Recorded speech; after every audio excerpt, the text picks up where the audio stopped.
ดีมงคลธรรมณวัดบ้านเหล่าพระเจ้าตาเขียวตำบลบ้านเรือนอำเภอป่าซางจังหวัดลำพูนได้รับเมตตาธรรม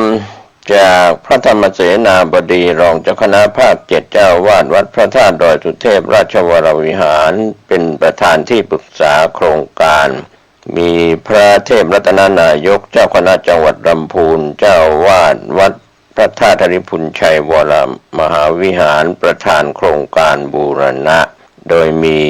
พระครูภาวนาโสภิตฝ่ายวิปัสสนาผู้ช่วยศาสตราจารย์ด็อกเตอร์เจ้าวาดวัดบ้านเหล่าพระเจ้าตาเขียวรองประธานโครงการบูรณะท่านที่จะร่วมบุญบูรณะได้ที่บัญชีวัดบ้านเหล่าพระเจ้าตาเขียวธนาคารธกส.เลขที่บัญชี02088714571ติดต่อสอบถามร่วมทำบุญได้ที่พระครูภาวนาโสภิตเจ้าอาวาสวัดบ้านเหล่าพระเจ้าตาเขียวโทรศัพท์0969525159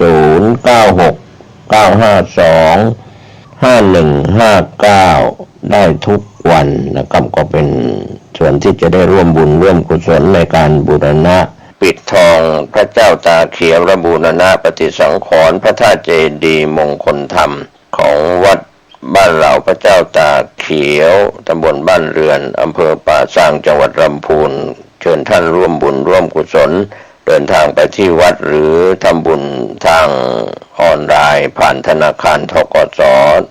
ได้ก็อนุโมทนาสาธุกับท่านที่จะได้บูรณะปฏิสังขรณ์พระธาตุเจดีย์และพระเจ้าตาเขียวได้บุญได้กุศลโดยทั่วหน้าจะเปลี่ยนแปลงอย่างไรก็ขอให้เราได้ทำความเข้าใจว่าเป็นเรื่องของดินฟ้าอากาศการแบ่งปันความคิดดีๆกับท่านผู้ฟังนั้นก็ถือว่าการที่เราได้มีโอกาสเจริญสมาธิเจริญภาวนาเจริญพระกรรมฐานก็เป็นโชคดีของคนไทยและก็ความเป็นมนุษยชาติในหลายชนชั้นหลายวรรณะนะครับในการนับถือศาสนาอาจจะไม่ได้เข้าถึงกรรมฐาน2 อย่าง 2 ประการสมาธิซึ่งเป็นสมถกรรมฐานก็ที่ผู้ดำเนินรายการแบ่งปันให้ท่านได้รับรู้รับทราบกันอยู่เสมอในเรื่องของการฝึกสมาธินะครับการฝึกสมาธิในสมถกรรมฐาน40ประการที่อาจจะถนัดกรรมฐานใดก็นำกรรมฐานนั้นมาชี้แจงมาแบ่งปันกันการที่เราได้ใช้หลักการที่เป็นปัจจุบันอดีตล่วงไปแล้วเราไม่นำมาคิดมาพิจารณาอนาคตยังมาไม่ถึงเราก็ไม่ต้องนำมาคิดมาพิจารณาใช้ปัจจุบันอารมณ์นะครับในการที่จะเจริญกรรมฐานอย่างเช่นสมถกรรมฐานบทข้อพุทธานุสติการระลึกนึกถึงคุณของพระพุทธเจ้านั้นอาจจะยิ่งใหญ่ไพศาลกว้างใหญ่ไพศาลหรือธรรมานุสติรำลึกนึกถึงพระธรรมคำสอนก็มากมายทีเดียว 84,000 พระธรรมขันธ์ทั้งพระธรรมพระวินัยเหล่านี้เราจะย่นย่อมาให้เป็นเอกคตารมณ์นั้นก็เป็นเรื่องที่เกิดขึ้นได้โดยยากนะครับท่านผู้ฟังก็เมื่อเกิดขึ้นได้โดยยากก็จะได้เพียงคณิกะสมาธิที่เกิดขึ้นชั่วขณะภาวนาพุทโธพุทโธพุทโธพุทโธหรือว่าธัมโมธัมโมหรือว่าสังโฆสังโฆก็แล้วแต่อันนี้ก็เป็นส่วนที่เราภาวนาใจก็กำหนดลมหายใจเข้าพุทหายใจออกโธเข้าพุทออกโธเข้าพุทออกโธอย่างนี้นะครับก็จิตก็จะมีทั้งคณิกะสมาธิแล้วก็ในส่วนอุปจารสมาธิ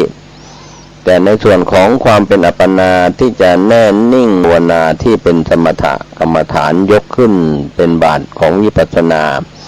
ก็ใช้สมาธิเพียงคณิกะสมาธิพุท เข้าโทออกพุทเกิดขึ้นตั้งอยู่ดับไปโทเกิดขึ้นตั้งอยู่ดับไปลมหายใจนี่จะมีต้นลมกลางลมปลายลมเข้าก็มีต้นลมกลางลมปลายลมออกก็มีต้นลมกลางลมปลายลมแต่ว่าเราไม่ได้ไปกำหนดว่าต้นกลางปลายแต่ว่าเป็นการเข้าไปรู้ในสภาวะธรรมที่เป็นรูปเป็นนามที่เกิดขึ้นพุทโธพุทโธนะครับซึ่งถ้าเรา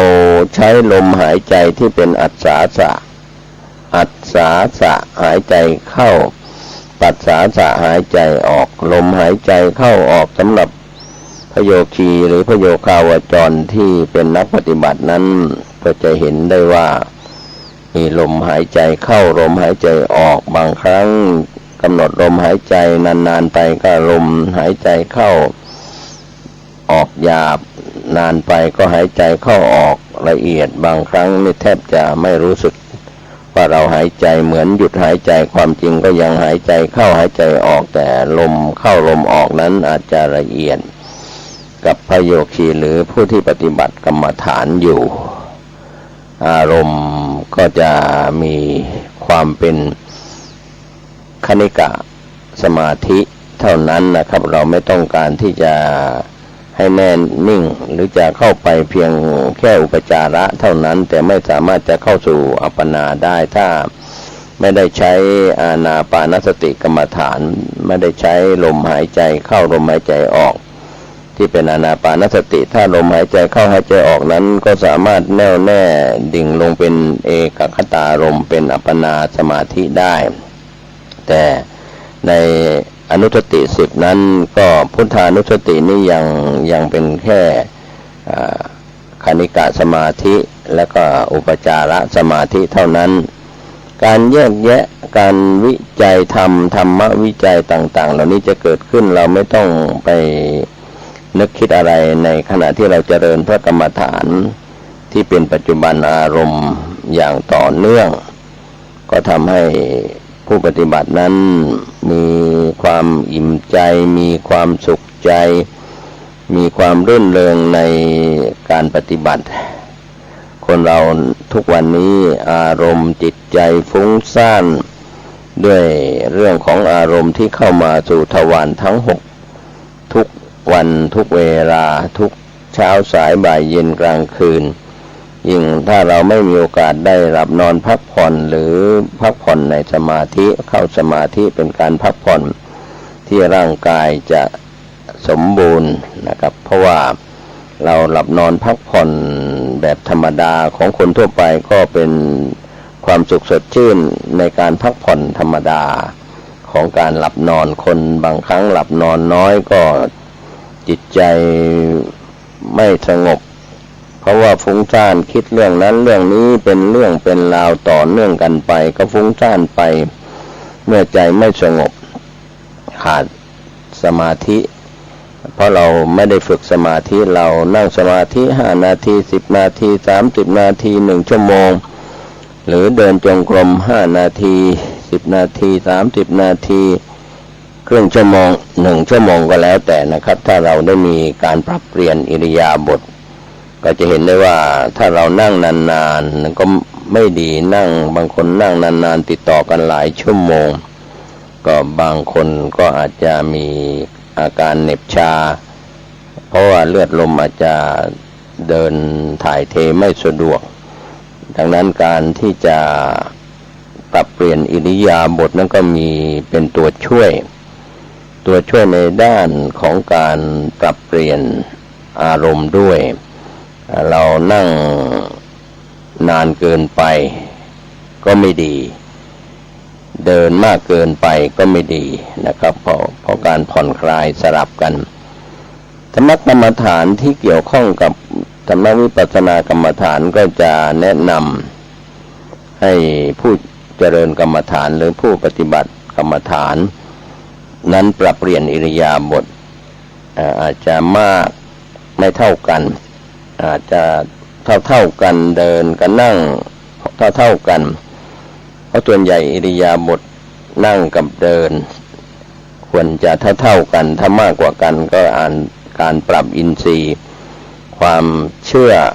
ก็ควรจะปรับให้เข้ากับปัญญามีสติควบคุมการปรับอินทรีย์ความขยันก็ต้องเข้ากับสมาธิมีสติควบคุมดังนั้นสติจึงคุม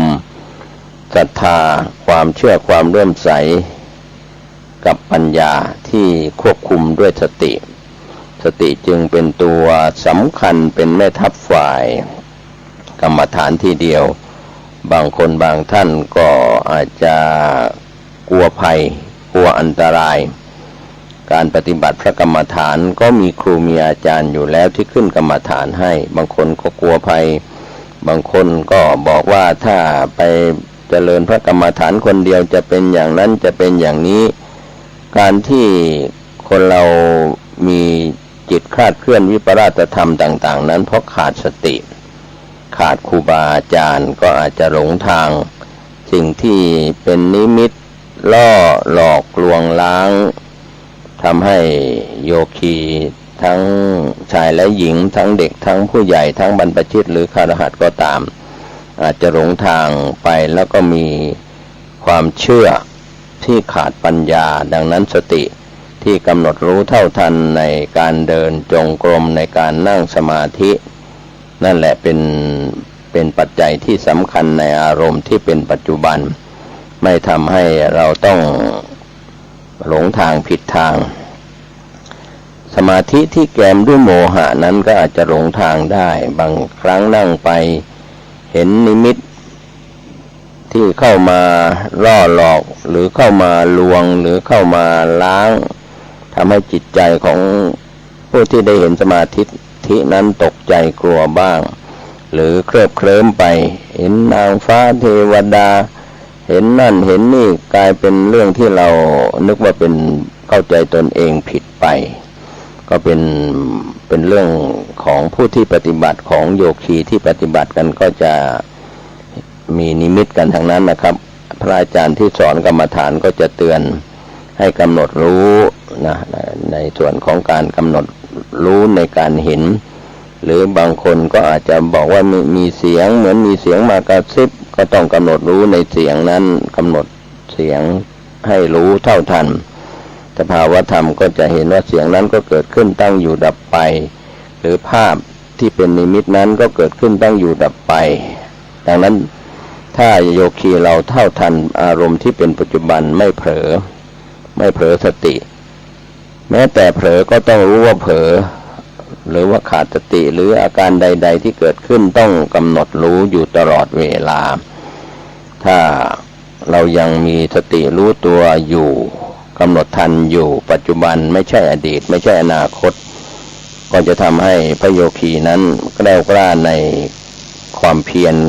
ก็จะทำให้มีความเพียรมีกำลังใจในการเจริญพระกรรมฐานเวลาที่ไม่นานก็ดูเหมือนผ่านไปเป็น30นาทีเป็นชั่วโมง1ชั่วโมง2ชั่วโมงเวลาจะผ่านไปอย่างรวดเร็วคนที่เดินจงกรมหรือนั่งสมาธินะครับก็เรียกว่าจิตใจที่มีความสุขเหล่านี้เกิดขึ้นที่หาไม่ได้สำหรับคนที่มีทรัพย์สินเงินทองมียศถาบรรดาศักดิ์มีตำแหน่งหน้าที่การงานต่างๆในฝ่ายโลกนั้นก็อาจจะมองว่าดูเหมือนมีจิตใจสงบแต่ความจริงไม่ได้เกิดจากความสุข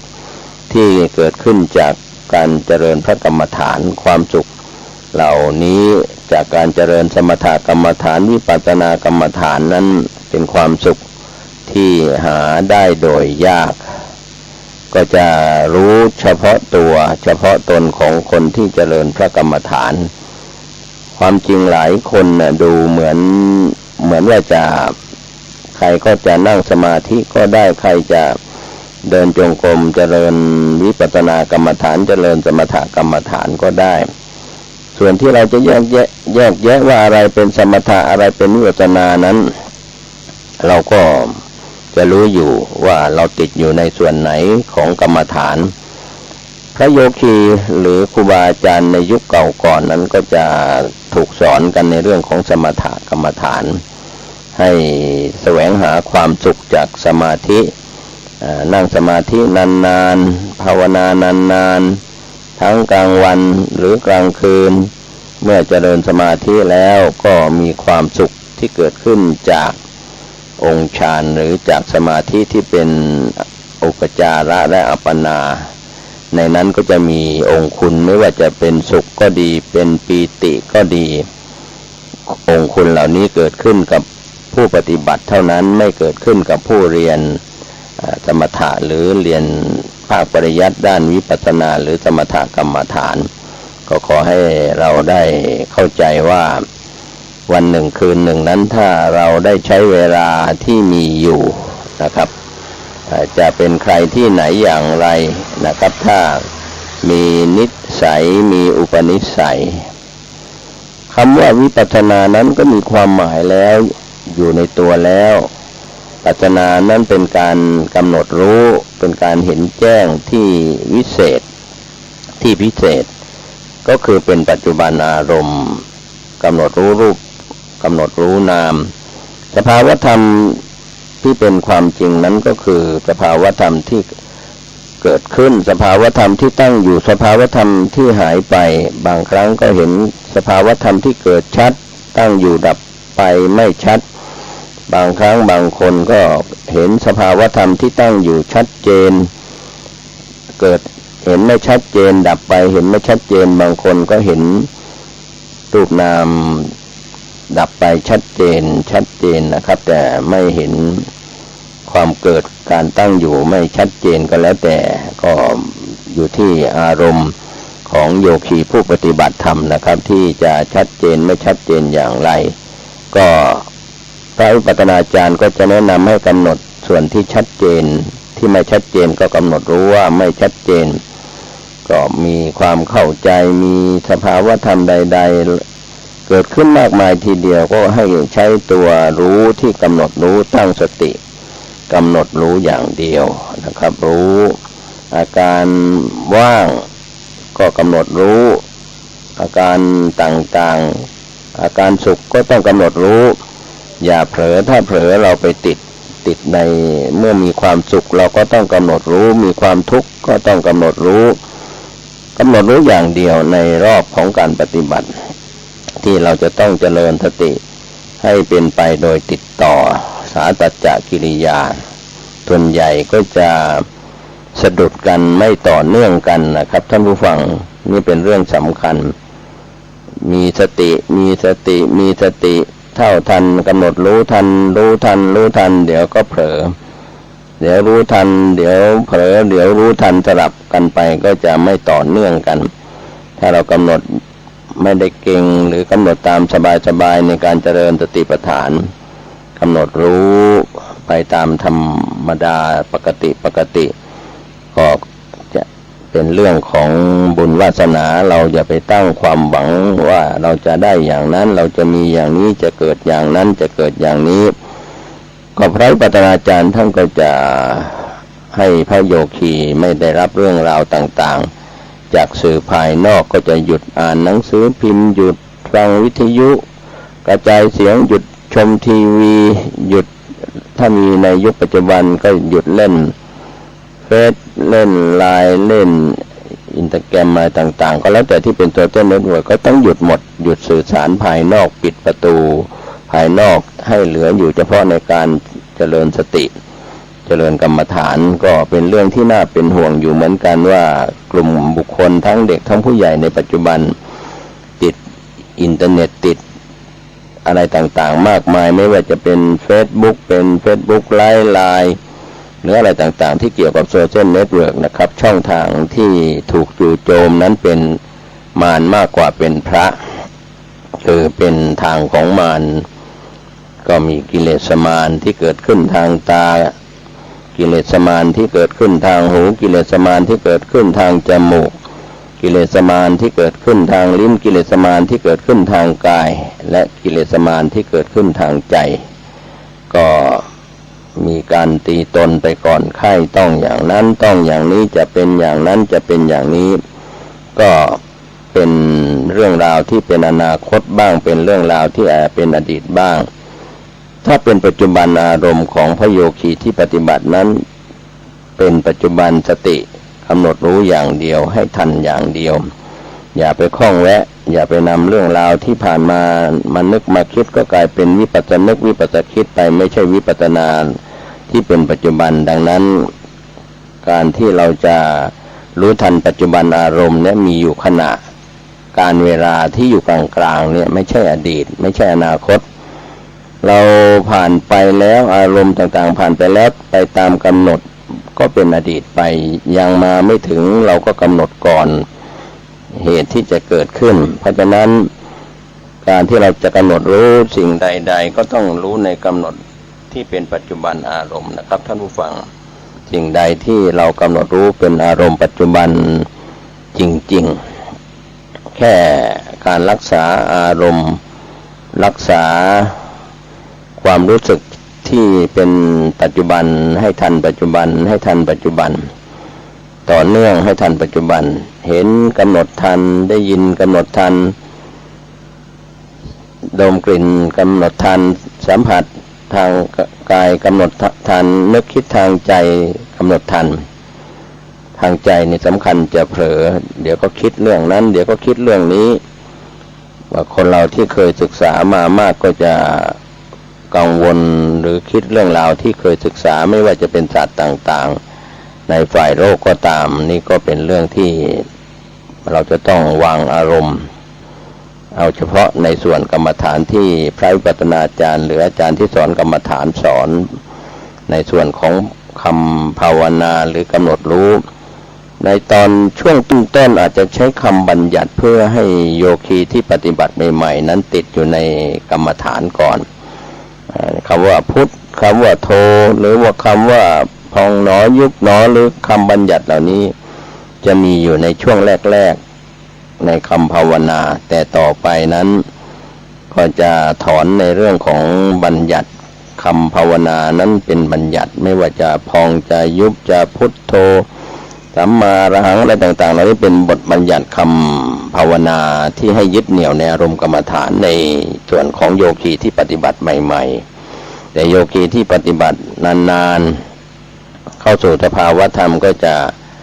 มีความรู้สึกเพียงรู้สึกให้ทันในสภาวะธรรมที่เป็นปัจจุบันเท่านั้นนะครับมีความรู้กำหนดรู้ก็รู้อะไรในขณะที่ก้าวไปก็จะรู้สึกว่ามีความเคลื่อนไหวของส่วนที่เคลื่อนไหวคือขาซ้ายหรือขาขวาก้าวย่างไปกำหนดรู้สภาวะหรืออาการพองก็เช่นเดียวกันอาการยุบก็ตามก็จะกำหนดรู้ในอาการนั้นเท่านั้นแม้จะไม่ได้ใช้คำภาวนาว่าพองหรือคำภาวนาว่ายุบแต่ว่าเมื่อสติกำหนดรู้ในฐานที่เป็นกายานุปัสสนาสติปัฏฐานหรือเวทนานุปัสสนาสติปัฏฐานจิตานุปัสสนาสติปัฏฐานหรือธรรมานุปัสสนาสติปัฏฐานนั้นก็อยู่ที่ฐานใดที่เราจะตั้งไว้นะครับก็ขอให้เราได้ละสิ่งที่เป็นปริโภทเครื่องกังวลใจที่จะทำให้เราเสียการปฏิบัติเสียเวลาดังนั้นถ้าเราปฏิบัติเวลามากเวลาน้อยก็ตามก็ขอให้เราได้มีโอกาสนั่งสมาธิหรือเดินจงกรมก็แล้วแต่สถานที่ที่จะอำนวยความสะดวกกับผู้ที่จะปฏิบัติส่วนใหญ่เราอยู่ที่วัดที่สำนักปฏิบัติก็จะมีห้องมีลานเดินจงกรมมีห้องปฏิบัติเป็นส่วนสิ่งแวดล้อมก็สงบเงียบเรียบร้อยไม่มีเสียงอึกระทึกครึกโครมรบกวนแม้เสียงที่เกิดขึ้นเราก็กำหนดรู้อย่าไปรำคาญเสียงอย่าไปรำคาญหรือไม่ชอบเมื่อเสียงเกิดขึ้นนั้นก็มีถ้าเผลอสติก็ชอบเผลอสติก็ชังหรือเผลอสติก็เฉยกำหนดไม่ทันเนี่ยนะคือโลภโกรธหลงเกิดขึ้นในอาการอย่างใดอย่างหนึ่งเมื่อเผลอแล้วทั้งนั้นเราจะเห็นได้ว่าการบันดาลโทสะในคนที่โกรธเนี่ยขาดสติคือไม่ได้กำหนดรู้ถ้ามีความยับยั้งชั่งใจมีสติรู้ทันอารมณ์โกรธเห็นอารมณ์โกรธกำลังฉุนเฉียวเกิดขึ้นกำลังฉุนเฉียวตั้งอยู่กำลังฉุนเฉียวดับไป เราก็ไม่ได้โกรธตลอดไปนะครับท่านผู้ฟังเขาโกรธขึ้นเป็นบางครั้งชั่วสภาวธรรมดีใจเราก็ไม่ได้ดีใจตลอดนะครับก็เช่นเดียวกันราคะโทสะโมหะที่เป็นเรื่องของเครื่องเศร้าหมองนั้นก็เกิดขึ้นตั้งอยู่ดับไปแต่เรากำหนดรู้ไม่ทันเขาก็เป็นสภาวธรรมที่เกิดขึ้นตั้งอยู่ดับไปเกิดตั้งดับเกิดตั้งดับดังนั้นสติที่เราไปเห็นสภาวธรรมก็จะเป็นตัวสติกลายเป็นแม่ทัพฝ่ายบุญที่สำคัญก็คือการที่พระโยคีได้ปฏิบัติในสติคือกำหนดรู้ในปัจจุบันอารมณ์เท่านั้นก็มีความรู้สึกว่าความเคลื่อนไหวเกิดขึ้นแล้วก็ดับไปเกิดขึ้นดับไปเกิดขึ้นดับไปแต่จริงๆแล้วสภาวะก็จะมีเกิดตั้งดับในส่วนรายละเอียดปลีกย่อยต่างๆนั้นอาจจะเป็นไปตามสภาวะก็ขอให้เราได้มีโอกาสนั่งสมาธิหลังจากไหว้พระสวดมนต์ทำวัดเช้าวัดเย็นสำหรับพระคุณเจ้าที่เป็นพระภิกษุสามเณรตามวัดวารามต่างๆก็ได้อานิสงส์จากการนั่งสมาธิหรือบางวัดบางแห่งหลังจากทำวัดเช้าวัดเย็นแล้วก็เดินจงกรมนะครับเดินจงกรมกำหนดรู้ในสภาวะจากการเดินก็การนั่งสมาธิและก็การเดินจงกรมจะช่วยการปรับเปลี่ยนอิริยาบถอิริยาบถทั้งสี่ซึ่งเป็นอิริยาบถใหญ่ยืนเดินนั่งนอนเป็นอิริยาบถใหญ่ส่วนอิริยาบถย่อยจะคู่จะเหยียดจะก้มจะเงยจะถ่ายอุจจาระถ่ายปัสสาวะจะทำอาการใดๆต้องกำหนดรู้นะครับพระโยคีที่จะให้เกิดมัคคะสมังคีความพร้อมเพรียงของอินทรีย์ทั้งห้าเมื่อสมบูรณ์บริบูรณ์แล้วสติควบคุมในศรัทธากับปัญญาเสมอกันในวิริยะกับสมาธิเสมอกันก็คือสติควบคุมอันนี้ก็เป็นการบรรยายในเชิง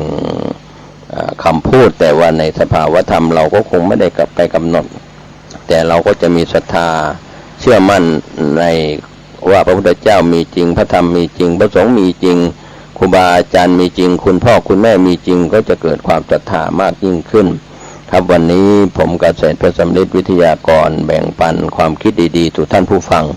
เรื่องนานาสาระหลากหลายเรื่องราวโดยเฉพาะการฝึกพระกรรมฐานก็ขอให้ทุกท่านเจริญด้วยศีลสมาธิปัญญาทุกรูปทุกนามสวัสดีครับ471 0